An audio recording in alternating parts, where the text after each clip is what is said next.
వీక్షకులకు స్వాగతం, నమస్కారం. షష్ఠి పూర్తికి ఒక రెండేళ్ళో మూడేళ్ళో దగ్గరలో పడ్డాడు పేరు నాని. సిగ్గు లేకుండా వయసుల గురించి మాట్లాడుతున్నాడు. గట్టిగా చంద్రబాబు నాయుడు గారితో ఫర్లాంగ నడవలేడు. అడుగు తీస్తే అడుగేస్తే ఆయాసం రొప్పు అలా ఉంటాడు, గున్న ఏనుగులాగా. అలాంటి వాడు వయసుల గురించి మాట్లాడితే రెచ్చిపోయి మాట్లాడుతున్నాడు. జగన్మోహన్ రెడ్డి కూడా ఇంకా 2 ఏళ్లకు 3 ఏళ్లకో 4 ఏళ్లకో షష్ఠి పూర్తి చేసుకుంటాడు. చిన్నపిల్లాడేం కాదు. లోకేష్ కంటే 15 ఏళ్ళు పెద్దాడు జగన్మోహన్ రెడ్డి. పేరు నాని నీకు తెలుసో లేదో, లోకేష్ కంటే జగన్మోహన్ రెడ్డి పెద్దాడు. లోకేష్ రెడ్ బుక్ పట్టుకుంటేనే వణికిపోతున్నారు మీరు. ఆ రెడ్ బుక్లో పేజీలు తిప్పటం మొదలు పెడితే ఒక్కొక్కడికి తడిసిపోతాయి. ఇంక అక్కడ దాకా రాలేదు కదా, రాడు కదా అనుకుంటున్నారేమో. వస్తాడు, మీ పేజీలన్నీ ఓపెన్ అవుతాయి. ఒక్కొక్కడికి తప్పదు. చంద్రబాబు గారికి 75 ఏళ్ళు వచ్చేసినాయి, ఇంకెన్నాళ్ళు ఉంటావు అంటున్నాడు. నువ్వేమైనా శాశ్వతంగా ఉంటావు ఏంటి భూమి మీద? నువ్వేమైనా శాశ్వతం అనుకుంటున్నావా? రేపు ఏదైనా జరగవచ్చు, ఎవరికి ఏదైనా జరగవచ్చు, మనకు తెలియదు కదా రేపేం జరుగుద్ది అనేది. నోరు అదుపులో పెట్టుకుంటే మంచిది. పేరు నాని అంత రెచ్చిపోయి మాట్లాడటానికి గల కారణాలు ఏంటి? కూటమి ప్రభుత్వం ఉదాసీనతని ఎలా అర్థం చేసుకోవాలి వివరించేందుకు మనతో పాటు సోషల్ యాక్టివిస్ట్ శ్రీలీల గారు ఉన్నారు. వారిని అడిగి మరిన్ని విశేషాలు తెలుసుకుందాం. నమస్తే అండి. నమస్తే అండి. షష్ఠి పూర్తిగా దగ్గర పడిన పేరు నాని వయసుల గురించి మాట్లాడుతున్నాడు. మరి ఎలా చూస్తారు, ఎలా విశ్లేషిస్తారు? పేరుని నాని మరి అతనికి కూడా వయసు పైబడిందేనా అనేనా కొడుకుని నిలబెట్టాడు అని అంటున్నారు అందరూ. మరి కొడుకుని ఎందుకు నిలబెట్టాడు? మొన్న ఎలక్షన్లో నా వయసు అయిపోయింది, నన్ను ఎవరు కూడా ఈ రోజున ఎలక్షన్లో ఎమ్మెల్యేగా గెలిపించడానికి వెనకాడుతున్నారు, మరి అందుకని చెప్పేసి ఎక్కడో రీల్స్ చేసుకుంటూ మరి ఎక్కడో వీడియోలు చేసుకుంటూ ఉండే కొడుకుని తీసుకొచ్చి ఎందుకు నిలబెట్టావు అని చెప్పేది కూడా ఈ రోజున అడుగుతున్నారు. ఎందుకంటే ఒకరి వయసు గురించి అంటే ఈ రోజున ఆయన వయసు గురించి మాట్లాడుతున్నారు, కానీ ఆయన ఆలోచనలతో మీరు పోటీ పడగలరా? ఆయన ప్రజలకు చేసే మంచి గురించి మీరు పోటీ పడగలరా? అదేవిధంగా నారా చంద్రబాబు నాయుడు గారు ఈరోజు చూస్తూ ఉన్నాం, ఎంతమంది ప్రతిపక్షంలో మారినా కూడా ఆయన ఏ విధంగా ఒక సీఎం హోదాలో ఈ రోజు కూడా ఎన్ని రకాలుగా రాష్ట్రాలని 2 తెలుగు రాష్ట్రాల్లో కూడా ఒక అభివృద్ధి అంటే ఏంటి, అభివృద్ధికి బ్రాండ్ అంబాసిడర్ ఎవరైతే ఉన్నారో నారా చంద్రబాబు నాయుడు గారు. మీరు రపరప నరకండి, నరికేసిన తర్వాత పొద్దున్నే పరామర్శించండి, ఇవే మీరు మాట్లాడే మాటలు. ఉత్తికోట్ల ఊరేగింపులాగా పేరు నేను అలాగా వాగుతుంటాడు. నాని వాగుని పట్టించుకోవాల్సిన అవసరం లేదు. కాకపోతే నాని కూడా గమనించాల్సింది ఏంటంటే, చంద్రబాబు నాయుడు గారు తిరుపతిని ఇవాళ కూడా గంట ఎక్కగలడు, ఆయన ఎక్కుతాడు. మీ జగన్మోహన్ రెడ్డి 8 గంటలు తీస్తున్నాడు తిరుపతి ఎక్కడానికి మెట్ల మీద. ఆయాసపడతా, రొప్పుకుంటా, కూర్చుని లేగలేక నుంచోలేక. అదే నువ్వైతే రోడ్డు రోలర్ డొలుతావు. రోడ్డు రోలర్ వల్లే ఉంటాడు. అవును, చూశానండి. పేదవాళ్ళకి పంచాల్సిన బియ్యాన్ని పందిలాగా తినేసి అడ్డంగా బలిసి నోటికి ఏదొస్తే అది మాట్లాడుతున్నాడు. బాబు గారి వయసు గురించి మాట్లాడే స్థాయి, అర్హత కానీ ఇది కానీ లేదు పేరు నానికి. అసలు పేరుని నాని అనే వ్యక్తి గురించి ఈ రోజున చూస్తే వయసుల గురించి మాట్లాడటం, కులాల గురించి మాట్లాడటం, లేస్తే చాలా అంటే ఇతను రపరప నరికేయండి నైట్కి నైట్ అని చెప్తున్నాడంటే, మరి కొల్లు రవీంద్ర గారిని 53 రోజులు జైల్లో ఉంచింది మరి ఎందుకంటే అది మీరు రపరప నరికి ఆయన మీద పెట్టారా? ఎందుకు ఆయన నిర్బంధించారంటే నిజంగా ఈరోజు అర్థమవుతుంది అందరికీ. ఈ విధంగా నైట్కి నైటే చంపేసి పొద్దున్నే పరామర్శించాలి అన్న పేరుని నాని మాటలు, అదేవిధంగా వయసు గురించి మాట్లాడుతున్న విజయసాయిరెడ్డి లాంటి వాళ్ళు అదే రాజకీయాల్లో మళ్ళీ ఏ విధంగా గెలుస్తావో నేను చూస్తానని అదే రాజకీయాల్లో లేకుండా వెళ్ళిపోయాడు విజయసాయిరెడ్డి. అసలు రాజకీయాల్లోనే ఉండనని చెప్పేసి వెళ్ళిపోయాడు. మరి మీకు కూడా త్వరలోనే ప్రతిసారి మాట్లాడితే వయసుల గురించి మాట్లాడటం, కాపు కమ్మ అని చెప్పేసి కులాల గురించి మాట్లాడటం, పవన్ కళ్యాణ్ గారిని తిట్టడం, అంటే లేచిన దగ్గర నుంచి ఇదే పనే మీకు? ఇలానే మాట్లాడతారా? అంటే కడుపుకి అన్నం తినే మాటలు మాట్లాడుతున్నారా? ఇప్పుడు పశువు, ఆ పాలిచ్చే పశువు కూడా గడ్డి తిని పాలిస్తుంది, మరి అన్నం తిని ప్రజలకు ఏం చెప్తున్నారు మీరు? అంటే వీళ్ళు నిజంగా వీళ్ళ మనస్తత్వం, జగన్మోహన్ రెడ్డి స్క్రిప్ట్ ఇదంతా కూడా జగన్మోహన్ రెడ్డి మాట్లాడిస్తున్నాడు. జగన్మోహన్ రెడ్డి వీళ్ళ చేత అన్ని పనులు కూడా చేయిస్తున్నాడు. జగన్మోహన్ రెడ్డి చేతిలో కీలు బొమ్మల్లాగా వీళ్ళందరూ ఉన్నారు. వీళ్ళు కీలు బొమ్మల్ని ఆయనకి ఇచ్చి ఆడిస్తున్నాడు. అదైతే క్లియర్గా అర్థమవుతుంది. రెచ్చగొట్టడం.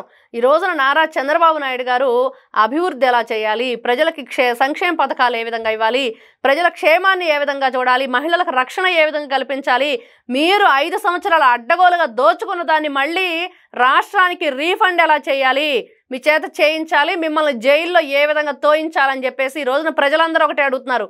నారా చంద్రబాబు నాయుడు గారు, కూటమి ప్రభుత్వం, మీరు క్షేమం సంక్షేమం గురించి ఆలోచించొద్దు. దయచేసి అరాచకం సృష్టించిన వాళ్ళు, అభివృద్ధి లేకుండా ఒకటే ఆలోచనతో అంటే రాజధాని 3 ముక్కలు ఆటాడిన వాళ్ళని లోపలేయండి. ఈ రోజు కూడా వాళ్ళ నోర్లు మూతపడట్లేదు.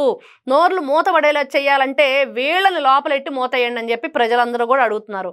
కానీ పేర్ని నాని మాత్రం మాకు బుద్ధి రాదు, మేము బుద్ధి లేని వాళ్ళం, మేము ఇలానే బుద్ధి లేని మాటలు మాట్లాడతామని చెప్పేసి వాళ్ళు ఏదైతే ఈ రోజున ప్రతి ఒక్కటి రెచ్చగొట్టే విధంగా అంటే అభివృద్ధి వైపు వెళుతున్నారు. వీళ్ళు రేపు 26వ తారీఖు సింగపూర్ వెళ్తున్నారు. దానికి సంబంధించి మనకేం కంపెనీలు తెచ్చుకోవాలి, ఎవరితో మనం ఈ రోజున టైప్ అవ్వాలి, ఏ కంపెనీలు ఏ విధంగా ఇక్కడికి రావాలంటే మనం ఏం మాట్లాడాలి అనే దాని గురించి వాళ్ళు ఆలోచిస్తుంటే వీళ్ళేమో మన అరికేయండి, నైట్కి నైటే లేపేయండి అని చెప్పేసి ఇట్లాంటి మాటలు మాట్లాడుతున్న పేరు నాని, మీరు 7 జన్మలు కాదు 7 జన్మలు 49 జన్మలు ఎత్తినా కూడా నారా చంద్రబాబు నాయుడు గారి హుందాతనం, ఆయన రాజసం, ఆయన ఉన్న ఏదైతే ఈ రోజున చేస్తున్న రాజకీయం మీకు రానే రాదు. ఎన్ని జన్మలు ఎత్తినా కూడా రాదు. ఈ జే బ్యాచ్ అంతా కూడా, జే బ్యాచ్ అంటేనే జైలు బ్యాచ్. మీరు తప్పులు చేయటం, జైలుకి వెళ్ళటం, లేకపోతే బెయిల్ తెచ్చుకోవటం, పోలీస్ స్టేషన్లో దమ్ముంటే రండి, ఇట్లాంటి పిచ్చి మాటలు మాట్లాడటం ఇవి అవసరమా? ఈ సన్నాసులు వాళ్ళ పాలనలో చేసిన చెప్పుకోవడానికి ఏమీ లేక ఈ రకంగా పడి ఏడుస్తున్నారు రాష్ట్రం మీద. రాష్ట్రం పచ్చగా ఉంటే వీళ్ళ కళలో నిప్పులు పోసుకుంటారు. ప్రజలకు మంచి జరుగుతూ ఉంటే వీళ్ళ కడుపు మంట. ప్రజలకు ₹1 ఆదాయం వస్తుంది, కంపెనీలు వస్తాయి, ఉద్యోగాలు వస్తున్నాయి అంటే ఆ జగన్మోహన్ రెడ్డి కుళ్ళి ఏడుస్తాడు.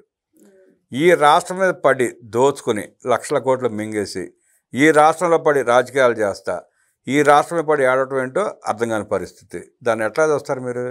ఏం లేదండి, వీళ్ళని ఓడిచ్చారు, 11కు పరిమితం చేసి ప్రతిపక్ష హోదా కూడా లేకుండా చేశారు. మరి ఇట్లాంటి ప్రజలు అభివృద్ధి అయితే రేపు ప్రతి ఒక్కటి క్వశ్చన్ చేస్తారు.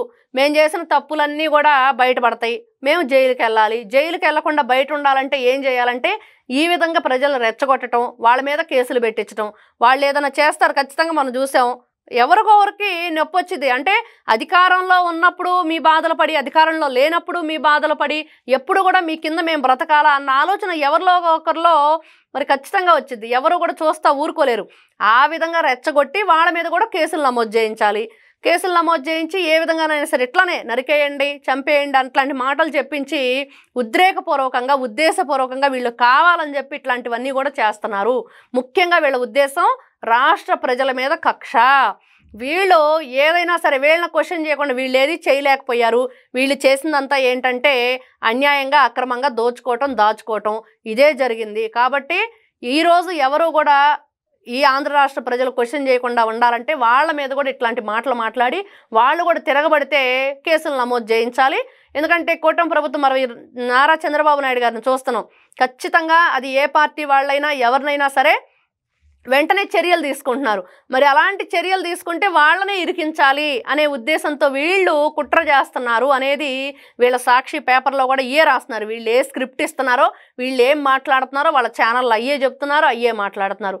ఇక్కడ చూస్తే అతను ఫోన్ కాల్ కూడా మరి బీసీ సామాజిక వర్గానికి చెందిన మహిళ, మరి అక్కడ ఉన్న ఎమ్మెల్యేనో లేకపోతే నారా లోకేష్ ఆధ్వర్యంలో నడుస్తుందని చెప్పి చెప్పించండి అనేవి, ఇవన్నీ కూడా కక్ష గట్టి చేస్తున్నారు ప్రజల మీద అనేది క్లియర్గా అర్థమవుతుంది. 5 సంవత్సరాలు తమ పాలనలో అడ్డగోలుగా దోచుకున్నాడు. ఈరోజు ఇంట్లో వాళ్ళు ఖర్చులు కూడా ఇస్తున్నట్లేరు. చీప్ లెక్కర్ తాగుతా, చీప్ మాటలు మాట్లాడకుండా చిల్లర వేషాలు వేసుకుంటూ తిరుగుతున్నాడు. ఎంత సన్నాసి అంటే వీడు మంత్రిగా ఉన్నప్పుడు కోనేరు సెంటర్కి వస్తే ఆ కోనేరు సెంటర్లో షోడా బండి నడుపుకునే దుర్గారావు కూడా వీడికి విలువడు, కనీసం నమస్తే పెట్టడు. అవన్నీ చూసే ఎలక్షన్లో పోటీ చేయడం మానేసి కొడుకుని ముందుకు తీసుకొచ్చి పెట్టాడు. ఆ కొడుకుని కూడా పెట్టే కారణం ఏంటంటే ఏదో రకంగా ఎలక్షన్ నుంచి ఉంటే ఇది ఒక వంకతో పెళ్లి చేయవచ్చు అని ఉద్దేశంతో పెట్టాడు. లేదా పెళ్ళే పరిస్థితి కూడా లేదు, అంత గాలి మంది వీళ్ళు. పేరుని నాని వయసుల గురించి మాట్లాడే అర్హత స్థాయి నీకు లేదు. నీ అంత నీచుడు ఈ ప్రపంచంలో ఎవడున్నాడో. నీలాంటి వెధవలు మాట్లాడే మాటలని ప్రజలు పట్టించుకోరు. కూటమి ప్రభుత్వం మీ తాట తీస్తే సమయం దగ్గర పడిందంటూ విశ్లేషించిన శ్రీలీలా గారి ధనాలు తెలియజేస్తూ నమస్కారం.